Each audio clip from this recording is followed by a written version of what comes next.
सीधा उत्तर मेरा यह है कि भारतीय जनता पार्टी को, माननीय नरेंद्र मोदी को सांप्रदायिक और धार्मिक ध्रुवीकरण के अलावा और कोई राजनीति आती ही नहीं है। उनका पूरा पाठ्यक्रम इसी पर केंद्रित है। तो उनकी व्यवस्था है कि वे विकास को एक तरफ धर के आएंगे अंत में इसी पर, और वे आ गए हैं। जिन्ना से लेकर और अभी औरंगजेब को भी याद किया था बड़ी श्रद्धा के साथ उन्होंने, और अब वे गाय गोबर पर आ रहे हैं। मैं कुछ फैक्चुअल चीजों पर ले जाना चाहता हूं राजीव जी। गाय को लेकर बिल्कुल सीधे पिन पॉइंट उस पर मैं बात करना चाह रहा हूं कि माननीय नरेंद्र मोदी जी ने कहा कि गाय पर बात करना अपराध हो गया है। उन्होंने कहा हम पूजनीय है, माता है, आदि इत्यादि। मैं आपको अतीत में ले जाना चाहता हूं थोड़ा सा, क्योंकि प्रधानमंत्री भी सदियों पहले ले जाते हैं, तो ईसा पूर्व सिकंदर तक चले जाते हैं मोदी जी, योगी जी। तो मेरी भी जिम्मेदारी है कि मैं 1930 में ले जाऊं। 1930 में भी ऐसा ही विमर्श भारत में चल रहा था गाय को लेकर। महाराष्ट्र में एक मराठी का जर्नल था जिसका नाम था भाला। उसमें एक प्रश्नोत्तरी चल रही थी और उसमें एक प्रश्न था कि सच्चा हिंदू कौन है।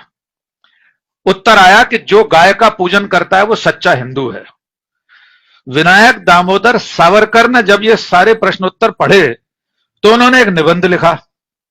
वे ही सावरकर जो इस संघ परिवार के, नरेंद्र मोदी के, योगी जी के नए महानायक हैं। नए मैं इसलिए कह रहा हूं कि आज से 20-25 साल पहले तक संघ भी चिमटे से भी सावरकर को हाथ लगाने को तैयार नहीं था, और अब राष्ट्रपिता महात्मा गांधी को रिप्लेस करके सावरकर को स्थापित करने पर जुटे हैं। तो मैं मोदी जी के इजलास में, उनकी अदालत में सावरकर का पक्ष रखना चाहता हूं गाय के बारे में। सावरकर ने उस भाला जो मराठी जर्नल था उसके प्रश्नोत्तर के आधार पर फिर अपनी एक मीमांसा लिखी, एक निबंध लिखा जिसका शीर्षक था विज्ञान निष्ठ निबंध। और यह बाकायदा सावरकर की किताब है जिसे स्वतंत्र वीर सावरकर स्मारक समिति महाराष्ट्र की जो थी, मुंबई की, उसने किताब के रूप में से छापा। अब इस किताब में सावरकर क्या लिखते हैं विज्ञान निष्ठ निबंध में, उसके पाठ 1.5 में वे लिखते हैं सावरकर कि जो लोग भी गाय को माता मानते हैं वे स्वयं को मानव जाति से हीन कर लेते हैं, उससे एक दर्जा नीचे उतर जाते हैं। विनायक दामोदर सावरकर स्पष्ट लिखते हैं गाय एक पशु है जो पूरी तरह से बुद्धिहीन है, उसमें इतना विवेक नहीं है कि वो अपने ही मल में लोटी रहती है, यानी अपने गोबर में। ये सावरकर के शब्द हैं, कोट अनकोट, डॉक्टर राकेश पाठक नहीं कह रहे। 1930 में सावरकर लिख रहे हैं। इस लेख में सावरकर ने यह भी लिखा है कि जो मुगल आक्रांताओं के समय पराजय हुई है वो इसलिए हुई है कि गायों की रक्षा में लगे रहने वाले लोग उस युद्ध कौशल को भूल गए थे।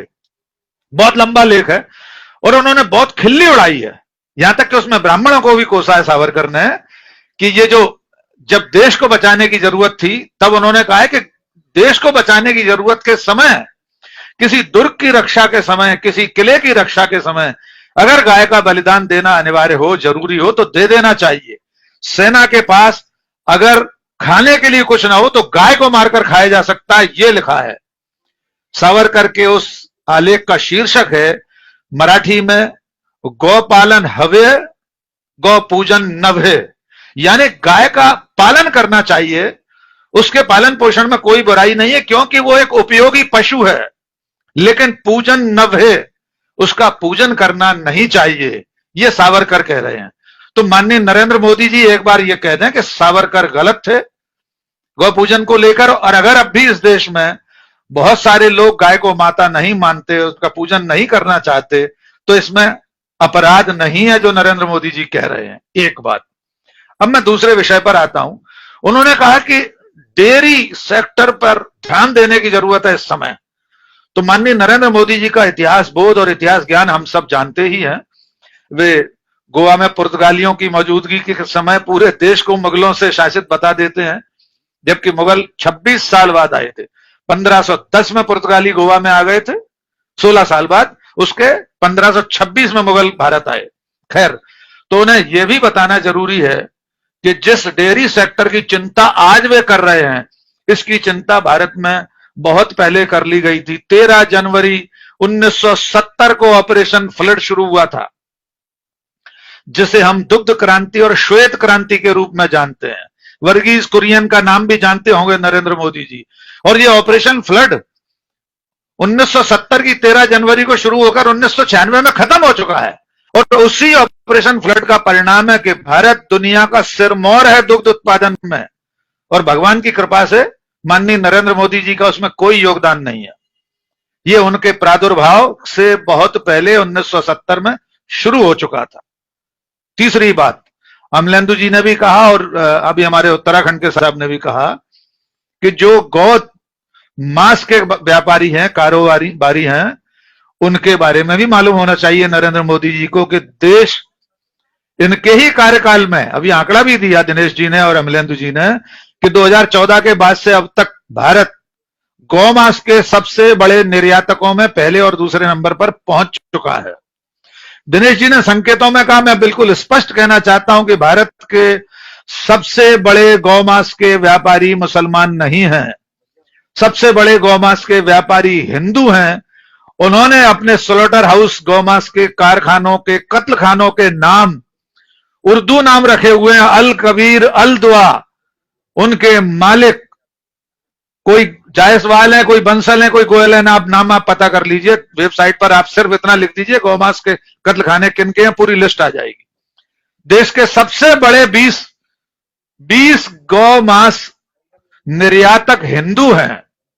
लेकिन नरेंद्र मोदी जी अपने आज के भाषण में गोबर और गाय का नाम लेकर एक खास वर्ग को, एक खास धर्म के संप्रदाय के लोगों पर आक्षेप लगा रहे हैं।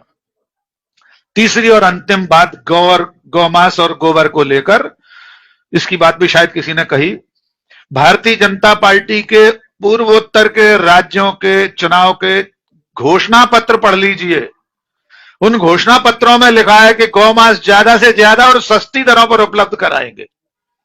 मनोहर पर्रिकर का बयान याद कर लीजिए, अब वे स्मृति शेष हैं। उन्होंने कहा था हम गोवा के लोगों को सस्ती दरों में गौमांस उपलब्ध कराएंगे, भले ही उसका हमें कर्नाटक से आयात करना पड़े। तो ये वो भारतीय जनता पार्टी है कि जहां इसे जरूरत होती है वहां ये गौमांस सस्ती दरों में उपलब्ध कराने का वादा अपने मतदाताओं से करती है। तो माननीय नरेंद्र मोदी जी को कम से कम अपने ही पार्टी के उन मुखिया सिरमौर जिन्हें वे आदर्श बताने पर तुले हुए हैं, सावरकर को नई सदी के महानायक, लगातार वे लोग कह रहे हैं कि अब सावरकर का युग आ गया है। एक किताब के विमोचन के बाद से हम लगातार बयान पढ़ रहे हैं। तो ये पूरा मामला, उनका आज का भाषण सवालों के घेरे में, इतने तथ्य मैंने गिना दिए।